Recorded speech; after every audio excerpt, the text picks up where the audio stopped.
ሰላም ቤተሰብ እንደተለመደው ዛሬም በጣም አስገራሚና ልብ አንጠልጣይ የሆነ የፍቅር ታሪክ ይዤላችሁ መጥቻለሁ።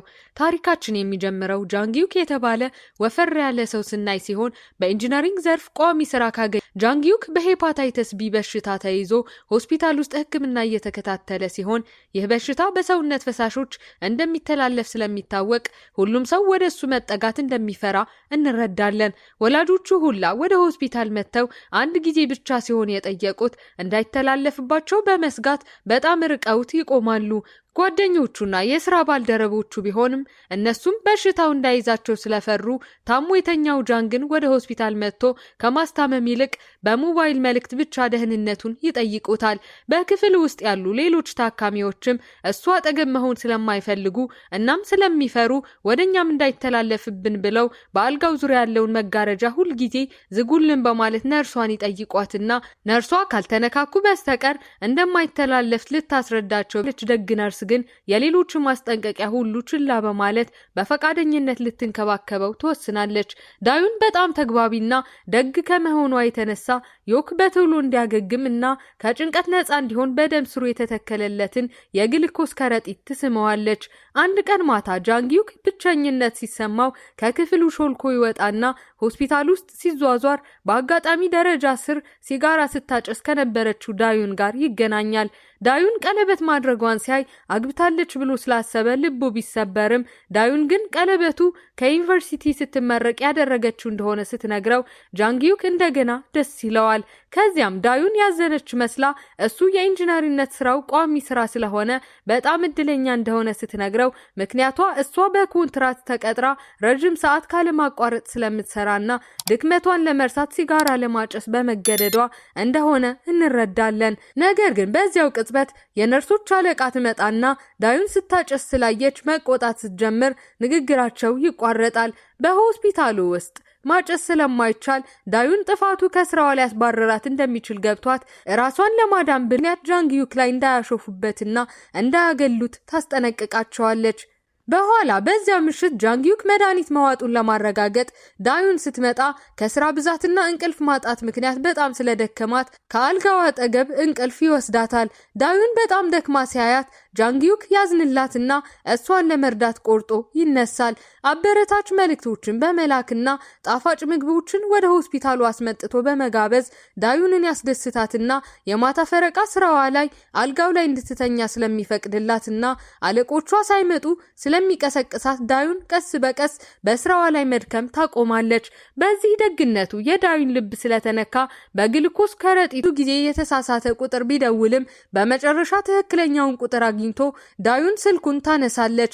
እሷም ጤንነቷ ስላልተስተካከለ ከስራ እረፍት ለመውሰድ እንደተገደደች ታስረዳውና ዳዩን ከስራ የቀረችው እሱን ችላ ስላለችው እንዳልሆነ ጃንጊዩክ ሲረዳ ትልቅ እፎይታ ይሰማዋል። ቪዲዮውን እዚህ ድረስ ከተመለከታችሁ ተመችቷችኋል ማለት ነው። ቪዲዮውን ላይክ፣ ቻናሉንም ደግሞ ሰብስክራይብ ማድረግ እንዳይረሳ እንላለን። ወደ ታሪካችን በዚህን ጊዜ ጃንጊዩክ እድሉን ተጠቅሞ ደፈሪልና እዛው በስልክ እንደሚወዳት ይነግራታል። ይህ ዳዩን ስትሰማ ለሴኮንዶች ዝምትልና ወደ አፓርታማዋ እንዲመጣ ስትጋብዘው ጃንጊዩክ የሰማውን ማመን አቅቶት በአባቱ መኪና እየበረረ ይሄዳል። አፓርታማዋ ጋር ሲደርስ መጀመሪያ ላይ በጣም ቢተፋፈሩም ብዙም ሳይቆይ መጨዋወት ይጀምሩና ደስ በሚል ወሬ መሃል ዳዩን አፈር እያለች በጣም ብቸኝነት ስለተሰማት አብሯት እንዲያድር ትጠይቀዋለች። በማግስቱ ዳዩን ስትነቃ ጃንጊዩክ የተበላሸውን አምፖል ሲቀይርና ቁርስ ሲያዘጋጅላት ታገኘዋለች። ይህን ሁሉ ደግነትና የሚያደርግላት እንክብካቤ ዳዩን ስታይ የደስታ እንባ እያነባች በድንገት ሳያስበው ትስመዋለች። ከዚያን ጊዜ ጀምሮ ግንኙነታቸው በጣም እየጠነከረ ሄዶ የሚመሳሰል የስፖርት ጫማ በስጦታ መልክ ስትሰጠው ጃንጊዩክ በስጦታዋ በጣም ተደስቶ ክብደቱን በሰጠችው የስፖርት ጫማ እየሮጠ ለመቀነስ ቃል ይገባል። ከዚያም ትዕይንቱ ተቀይሮ ጠዋት ላይ ስፖርት እየሰራ ያለ መልከ የአትሌት ሰውነት ያለው ጃንጊዩክን እንመለከታለን። አሁን እሱና ዳዩን አብረው እንደሚኖሩ እንረዳና ሁልጊዜ ወደ ስራ ከመሄዱ በፊት ለዳዩን ቁርስ እንደሚያዘጋጅላት እንረዳለን። እናያለን። ከዚያም ወደ ስራ ቦታው ትዕይንቱ ተቀይሮ አለቃው ድንገት እንደሚያገኝ ነገር ግን በሲኦል ከተማ ወደሚገኘው ዋና መስሪያ ቤት መዛወር እንዳለበት ሲነግረው ጃንግዩክ ውሳኔውን ከፍቅረኛው ጋር ተነጋግሮ እንደሚያሳውቀው ለአለቃው ይነግረዋል። ነገር ግን ጃንግዩክ ዜናውን ለዳዩን ወደምትሰራበት ሆስፒታል ሄዶ ሊነግራት ሲል ሌሎች ነርሶች ስለመጡ አሁንም የስራ ባልደረቦቿ ስለ ግንኙነታቸው እንዲያውቁ የማትፈልገው ዳዩን ትታው ትሄዳለች። ነገር ግን ከትንሽ ጊዜ በኋላ በጣም ተወዳዳሪና ሁልጊዜ እሱን ለመብለጥ የምትሞክር ሴት ጋር እንተዋወቃለን። ጃንግዩክ በመጀመሪያ ቀኑ አለቃውን ለማስደሰት ለሁሉም የስራ ባልደረቦቹ ቡና ሲጋብዝ ቦዮንግ ቡናውን ወስዳና እሷ እንደገዛቸው አስመስላ ለአለቃቸው ትሰጠዋለች። ይባስ ብሎም የተሳሳተ ስራ ለጃንግዩክ ትሰጠውና በአለቃቸው እንዲሰደብ ታደርጋለች።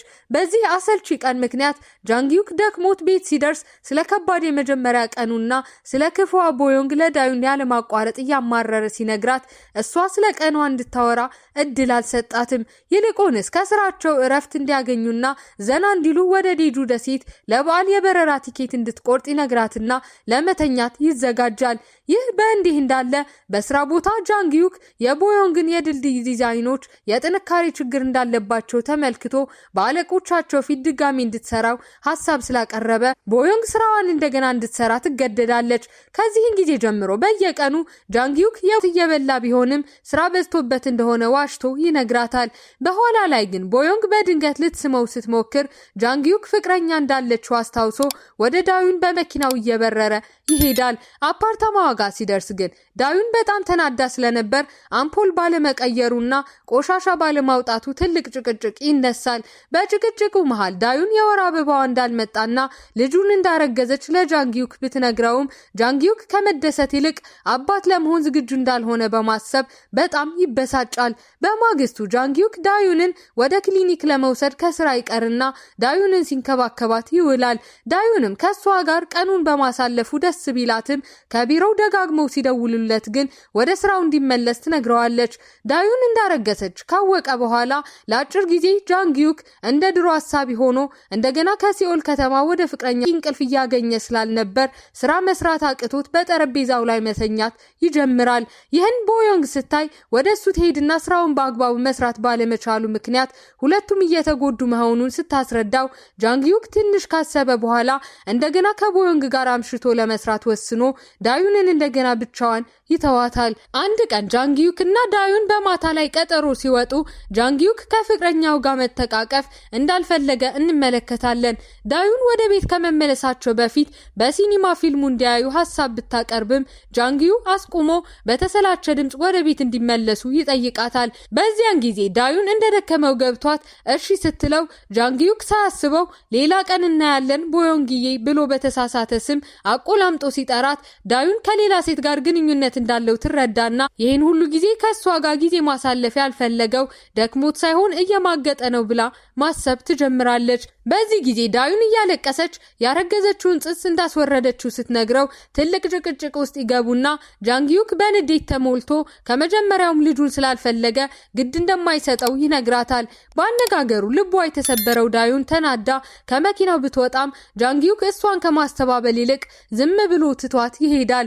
በቀጣዩ ቀን ስራ ቦታ ላይ ጃንግዩክ ዳዩንን የጋብቻ ጥያቄ ሊያቀርብበት የነበረው ቀለበት ይዞ እያሰበ ሳለ ቦዮንግ ስትመጣ ይደብር ሲመጣ የገዛችው የዴጁ ደሴት መዝናኛ ትኬት ከሌላ ሰው ጋር መጠቀም እንደምትችል ለዳዩን ጃንግዩክ ቢነግራትም ምንም ምላሽ አላገኘም። በዚህ ተገርሞ የዳዩንን ፕሮፋይል ፎቶ ሲመለከት አሁንም ዳዩን ጃንግዩክን ትወዳለች እንደሚል ሲያይ ልቡ በጸጸት ይወጋል። በሲኦል ጃንግዩክና ቦዮንግ የስራ እድገቱን ለማግኘት ብዙ ቢለፉም ስላልተሳካላቸው ጃንግዩክ ተናዶ ወደ ኢንቾን እንደሚመለስ ለቦዮንግ ይነግራታል። የዳዩንን ፕሮፋይል ፎቶ እንደገና ሲመለከት በዓልን በዴጁ ደሴት ወደሚል ተቀይሮ ያይና አሁንም እንደሚወዳት የተረዳው እሷም በዓልን በዴጁ ደሴት የሚያሳልፉበት 2 ትኬት በሎተሪ መልክ እንዳሸነፈች ትነግረዋለች።